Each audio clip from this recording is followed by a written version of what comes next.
up, y'all? It's your girl Sakina, and I'm back for another review. This is my review for Put a Ring on It. This is season 2, episode 9. So let's go ahead and get into it. Y'all know it was a lot of drama that was going on last week in the last episode with Darian and Alexia and Kai and Jessica. You know, they had some type of beef going on behind the scenes.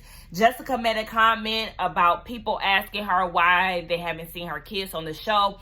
So in retaliation or in response to that, she brings up why Darian is cokehead who hasn't brought his kids around. Like, y'all should be asking why he doesn't bring his kids around, and mentioned something about Kai. I can't remember off the top of my head what it was about Kai. Child, y'all see my braids? Just it's time to take them out, but I'm just holding on for dear life. But nonetheless, said something about Kai, which made Kai go and roast her edges and all of that. I do feel like Jessica was definitely out of line because, girl, they didn't have anything to do with the question. So I'm gonna need you to pipe down. You bringing people into it that have nothing to do with it. So in retaliation, they're dragging you behind because you're doing way too much. So she get what she deserved, girl.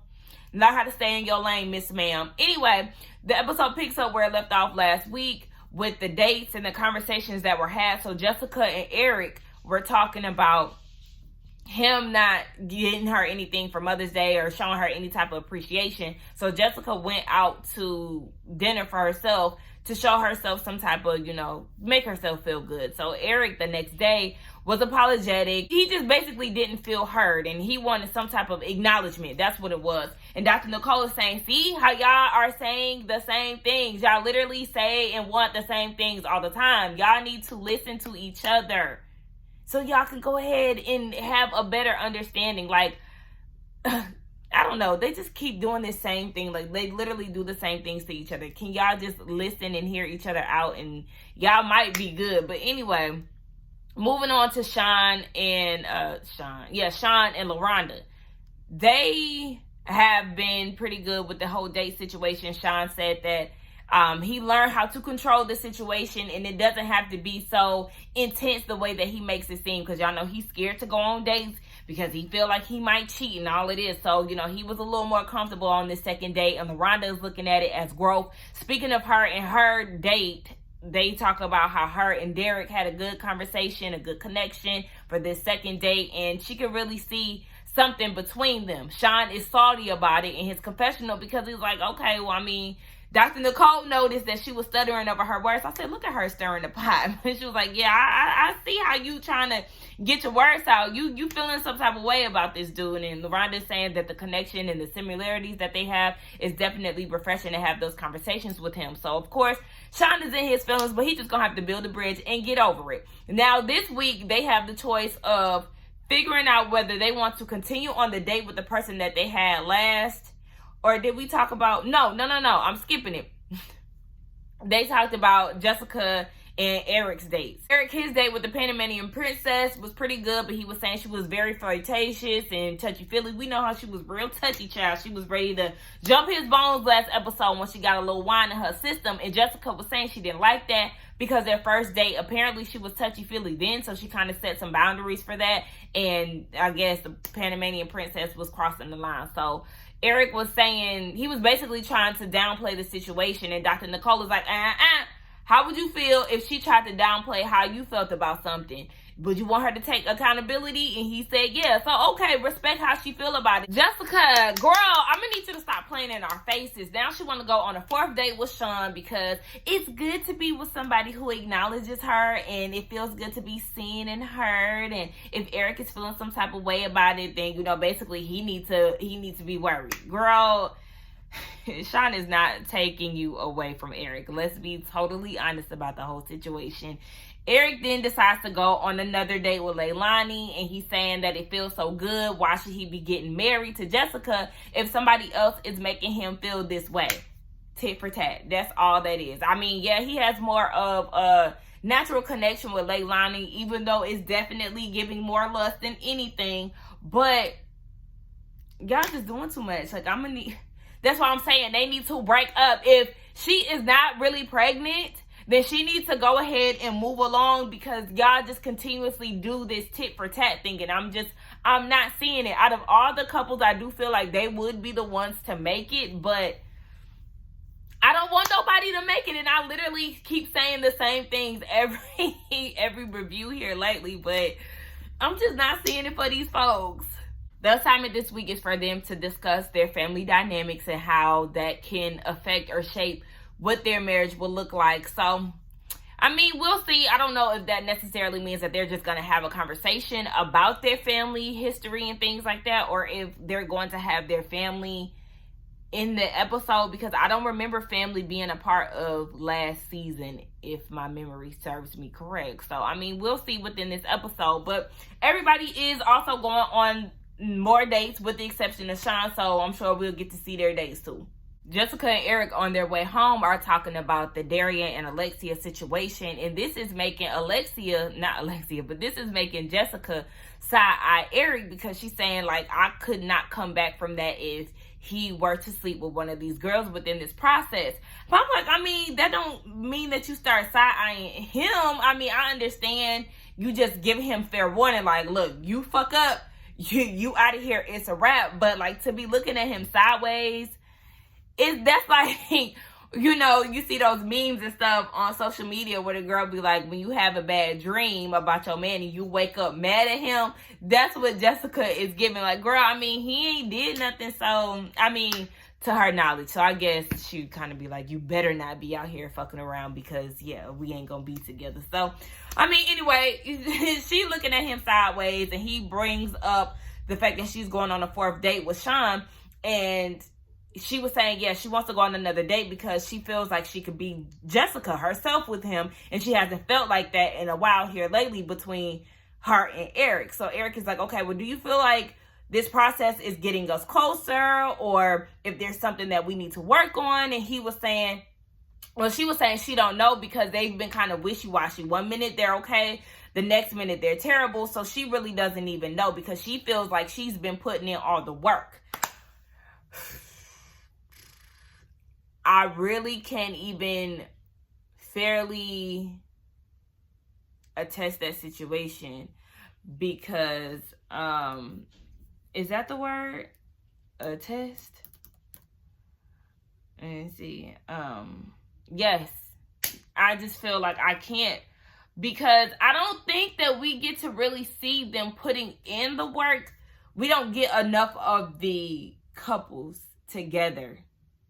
We see them on dates. We see them with Dr. Nicole. We might see them with like a one-on-one therapy session, but like their natural interactions, we don't really get to see too much of that. So I can't say whether or not either one of them are telling the truth, because Eric, you know how they do. They think the same way. He feels like he's been putting a lot of effort in to make their situation a healthy relationship, but I can't go on either side, on Eric's side or Jessica's side, because I don't know how y'all dynamic really is since y'all been having these sessions with Dr. Nicole. Sean and Laronda get to talking about the family situation, and Sean is saying how he likes the dynamic that Laronda and her family have, because they're able to come together and have a good time, whereas his family, he talks to his mom, but he does not talk to his dad, because his childhood consumed of a lot of domestic violence. And we've seen early on within the season how that has affected him. It definitely has affected him and Laronda's relationship, because he has a lot of pressures on himself to be a better man than his dad. We did learn that his dad is still alive, but he is basically an alcoholic. Now, Laronda is telling him that he needs to reconcile the relationship between him and his dad, or she really doesn't see him being a husband for her. And she has a good relationship with her dad, so that's something that's important to her. But at the same time, the way I feel about it is that family can get cut off. If that family member is not serving you any type of good purpose, then what is the purpose of them being there? If they're constantly bringing negative energy or stress to your life, then you can detach from that. And I could speak from a personal standpoint right now, because that's just how I feel about my brother. In all honesty, I was telling my mom and my dad this the other day. Like, they call me and they tell me certain things that he's doing and how he's being disrespectful to them. I can't respect that. I feel like he uses and abuses us. He only wants us around when he wants something for his own personal gain or his benefit. Literally will only call us when he wants something, but when we just want to have a conversation with him to see how he's doing, he can't pick up the phone. He won't call back. If you do talk to him, it's very one-sided. Everything is about him. He doesn't give a damn about what y'all got going on. It's just his entire aura. It's just a lot. So I just feel like I want to remove myself from speaking to him because we can't communicate effectively, and it just like it fucks with my mental state, and it just disturbs my whole peace. Okay. So yes, I totally understand what he's saying, because your immediate family can get cut off just like a friend would, just like a significant other can. It is what it is. Nobody is exempt from being crossed out of your life. So I understand when it comes to family, you definitely want to make it work. And I would love to make it work with my brother too, but it would take for him to get himself together for us to really be on good terms. And I feel like Sean would be the same way. If his dad is an alcoholic, if he has some type of bad memories, then yeah, let him be over there and y'all be happily married. Now, Sean definitely needs to do the work for himself. He needs to be in therapy to cope with the things that he's dealt with in his childhood and the relationship with his dad and all of that. However, having his daddy physically in his life, if that doesn't mean him no good, then bye, daddy.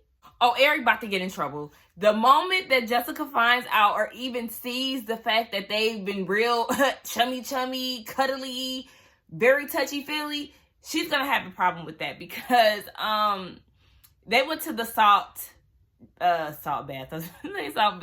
The Himalayan salt room. It's kind of like, if anybody been here in Georgia, everybody lives here in Georgia, they've been to Jeju Spa. They have those like sauna-like rooms with the salt and the different vibes and the different rooms that they have or whatever. So they go to the Himalayan salt room, and Leilani got a body yaddy yaddy on her. I don't know if that's a BBL, but she got a little fatty back there. I said, okay, Miss Panamanian Princess. But nonetheless, they go in there and they have to put on robes, and she's showing the little tatas, and he was saying that she needs to cover up. So then he takes her robe and he covers her up, but he's also doing this. Like, you don't need to be doing all of that to cover her up. Back up before you get cussed out, sir. I mean, of course, she was eating it up, but I'm just looking at him like, oh, see, that's that shit that's going to get you in trouble, because you doing a whole lot of touching, and then they go into this little corner, and they cuddled up, and she's caressing his hand, and he was saying that this experience is showing him what he has been missing and what he wants. And Leilani is eating this up because she feel like, maybe I got the upper hand. I'm showing him what he missing, okay, what he need, what he ain't got at home. And I'm like, okay, well, I mean, he said that she gonna get him in trouble, and I think so. There's a lot of temptation going on. So I mean, I don't know, I'm a sucker for a man in a white t-shirt. And I was kind of looking at Eric in a different light. Like, I mean, if you do something with your hair,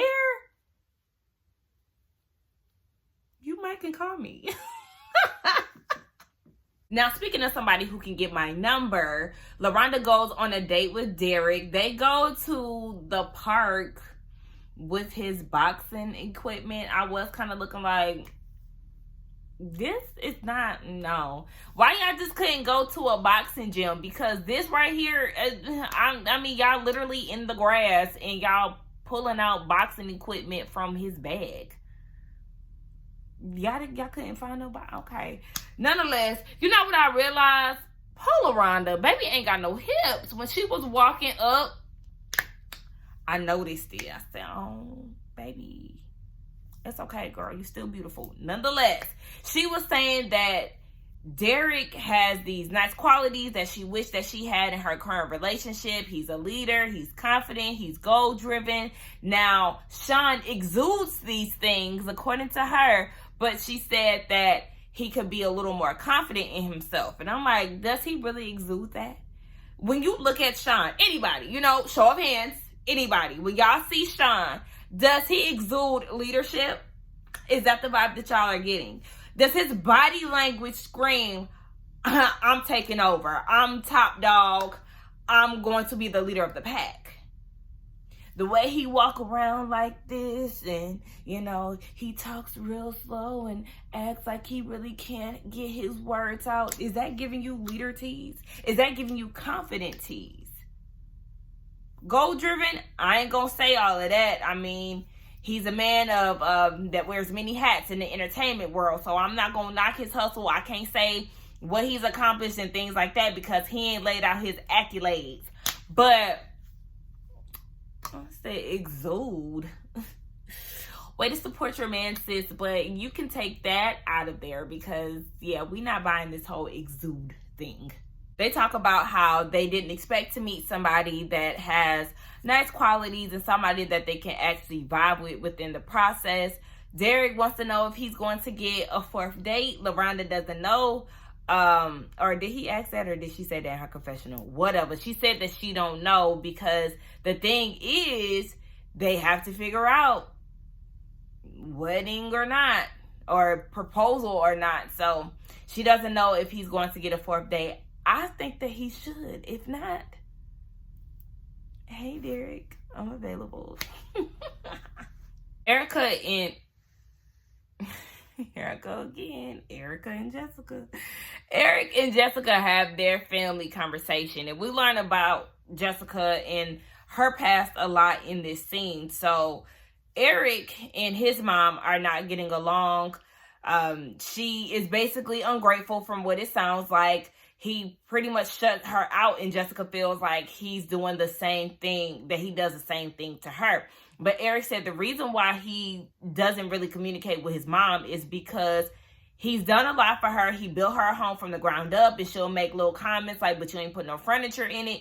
That's ungrateful shit like that I would not want to deal with you. So I understand again why he wouldn't want to have his mother in his life. Now, family is a big thing for Jessica because we did learn in the past episode that she was adopted by her aunt. Her mom was not around, so she got more into the backstory with that. Her mom was a white woman who got with a black man, and she comes from a racist family. On top of that, she was a prostitute. What aunt stepped in and took her in, I don't know.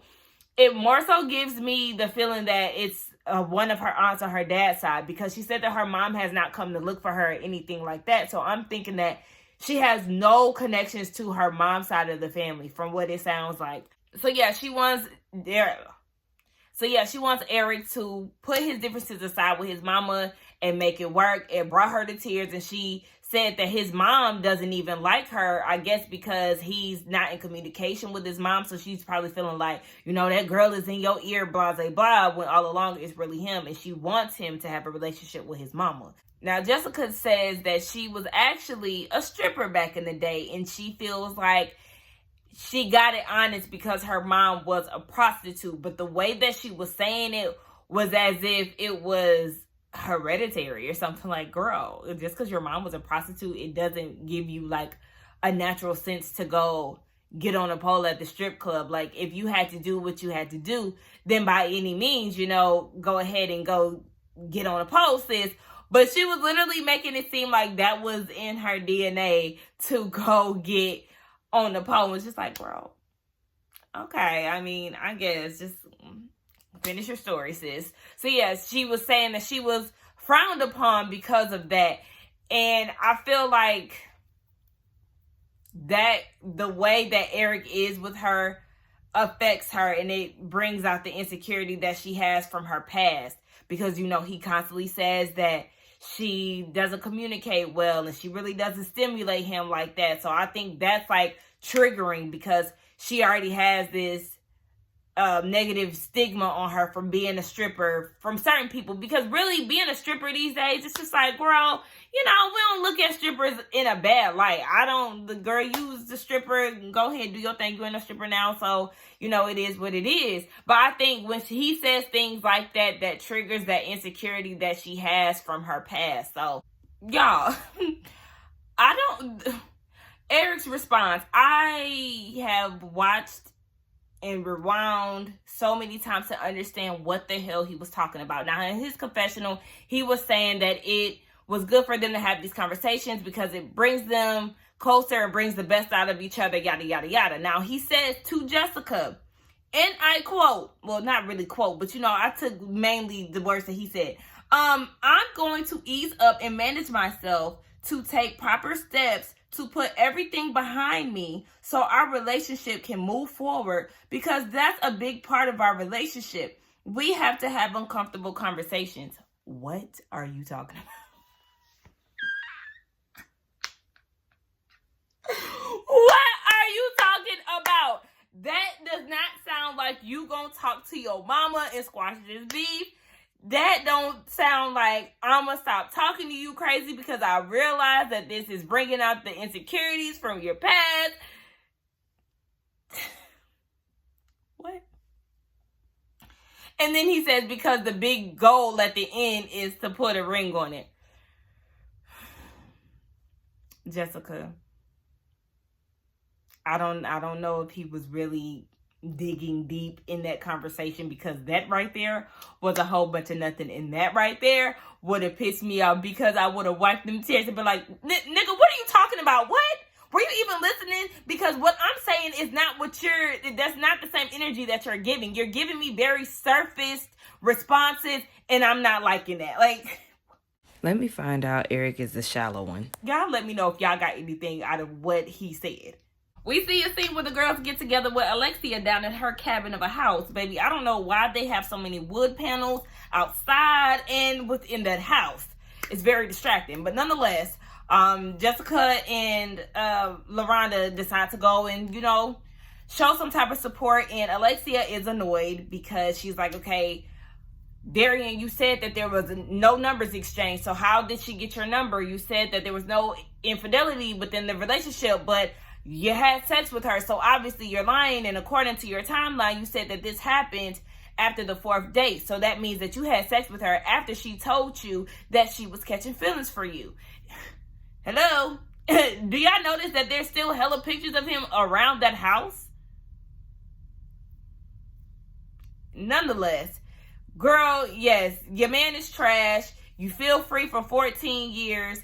And it's just like, you need to count your blessings, because at the end of the day, the man was no good. You were wasting your time. We're gonna see if y'all still together or not. But it's just like, and he talking about it. It was a mistake.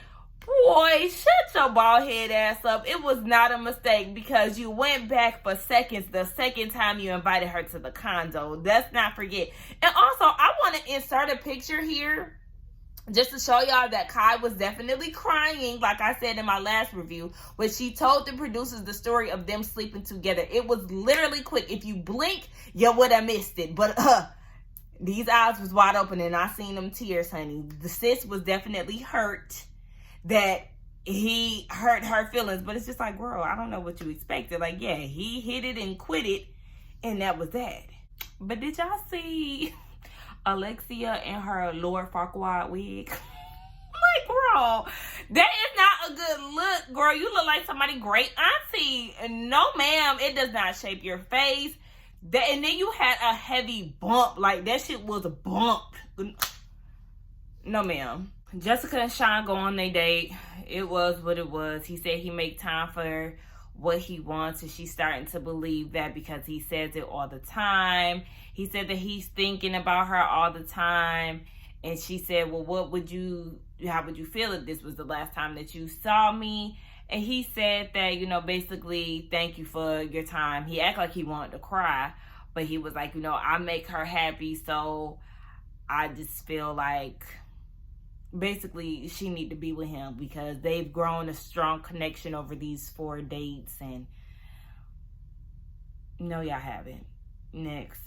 So we get this meeting with Dr. Nicole. All the couples, or the 2 couples, come together, and Eric is talking about his situation with his mom and how she takes, and he constantly gives, and how he had to cut her off. It all started when he started playing football, which I naturally assumed, so it wasn't something that just happened from childhood. I commend Eric, and I totally relate to everything that he was saying in regards to being a giver. I'm a Pisces. One of our biggest traits is just giving. Okay, you have a that's like second nature to me. And him saying that he felt bad, he had to learn how to say no when he felt bad. That's exactly how I am. There have been family members and friends who would take advantage of my giving spirit to where it would drain me. So it's like, I totally understand where, like, you feel uncomfortable saying no, but for your personal benefit, you have to say no, because though you would love to do it, these people are milking you. They're sucking the life out of you. They don't want to talk to you just to see how you're doing. They just want something. They're going to ask you for something. That's the only reason why they're communicating with you. So you literally have to cut these people off. And I'm not tearing up, my eye just itching, y'all. But I totally related to everything that he was saying. So I get why he would not want his mother around. But he did say that he's big on family, so he is going to write a letter to her so she can always have some type of reference of how he feels. They won't have to have direct contact, so they won't be going back and forth. You know, he can get his thoughts out clearly, and she could just, you know, go back to that if she's ever feeling some type of way, or just, you know, just a reminder of how he loves her and whatnot. Jessica is proud of him thinking about that, and I was too. I actually was smiling through this, like, come on, Eric, shout out to growth. So he said that he doesn't want them to come together, him and Jessica to come together and be arguing and all it is with their blended family. And Dr. Nicole was like, y'all can argue. It's just all about how y'all come together, how y'all resolve y'all's issues, because you don't want to be out here giving out false hopes to the children, making it seem like, you know, a relationship is just squeaky clean. There's going to be arguments, but it's all about how y'all come together, okay? They talk about Jessica, but, you know, there really wasn't much to it. Eric just said that he likes the person that she turned out to be, being that she was adopted. So as far as Sean goes, he said that he'll see his daddy when he sees him. Like, how can you love somebody who isn't giving you that same love back, or may not be in the same space to give you the love back? So he like, you know, that is a painful place for me. So it pretty much is what it is when it comes down to his dad. But he doesn't really know how to resolve it. And Dr. Nicole is saying that reconciliation and I think she said resolve are two different concepts. So if you're trying to heal in regards to reconciliation, you might be struggling to the day you die. Dun, dun, dun. That's how it was trying to make it seem with the editing. So she told him that he can resolve and heal without bringing somebody to the table, because it takes one person to resolve, two people to reconcile, and his dad may not be in that space. So yeah, you can't make him come to a table so y'all can reconcile. You're gonna have to focus on your own situation and resolve your own issues, because we already know, like I said, he definitely needs to sit down with somebody so he can deal with those traumas. Dr. Nicole basically told him, look, you don't need your dad to have some type of resolution for your situation, your healing, your personal life. Go and get the help that you need. If you and your dad ever come to terms, that's great. But you do not put what you got on hold because of somebody else. I said, I know that's right. At least me and Dr. Nicole right here with it, okay? Fuck them. If you come around, good. But until then, I'm going to do me. So we get down to whether or not the couples are going to go on another date with their daters, or whatever you want to call them. Laronda is not going on another date with Derek. And she said because of how Sean reacted on the first date, child. We know he was eating peanut butter and jelly sandwiches. He was doing push-ups and pull-ups. He got on FaceTime with one of his bros. He started crying and hyperventilating like he was Erica Jane for stealing them people money down on Beverly Hills. Like, just doing way too much. And then she sees how he reacted to her going on a third date with Derek. And he was calm, cool, collected, confident. He wasn't doing all that crying because he was secure in the fact that she was going to come back home to him. So there's growth in that area. So because of his reaction, she decided to stay. I said, well, so was you trying to... okay. As far as Jessica, you know, she goes on another date with Sean. And she was saying that he got emotional and teary-eyed when she asked, what if this is the last time that you'll see me? correct me if I'm wrong. I definitely said it looked like he was going to cry, but I don't recall him necessarily getting teary-eyed. I don't know if she was putting 20 on 10 to get a reaction out of Eric and make him feel some type of way. But Dr. Nicole was asking, you know, have you ever experienced this from somebody before? And she said, no. Anytime a man has gotten emotional from me, it is in regards to him being angry. It's not because he's professing his love to me or anything like that. She does that for Eric, but he doesn't do that for her. He's expressed or gotten emotional out of anger, but like I said, not from a loving standpoint. So he's upset about that because he's like, okay, well, I've done these things for you. Like, I send you things on a daily to show you how much I love you. And then you mean to tell me that some dude that you went on 4 dates with have come in and done all of this for you? Like, he thinks that this is some bullshit. I think she's doing this to make him mad. Because, yes, this man may be more expressive than Eric, and that may be something new and something that you realize that you need within your relationship. But I do think that you've done this to put 20 on 10 because that man was not tearing up. I mean, Sean could very much so be acting. I don't feel like there is a natural connection, and it looks like Eric is going to be doing some type of retaliation when it comes down to it, because obviously he decided to go on another date with Leilani. Y'all, they are just a headache. Like, y'all need to stop playing the high school games and go ahead and move forward with yourselves, okay? Don't move forward with each other.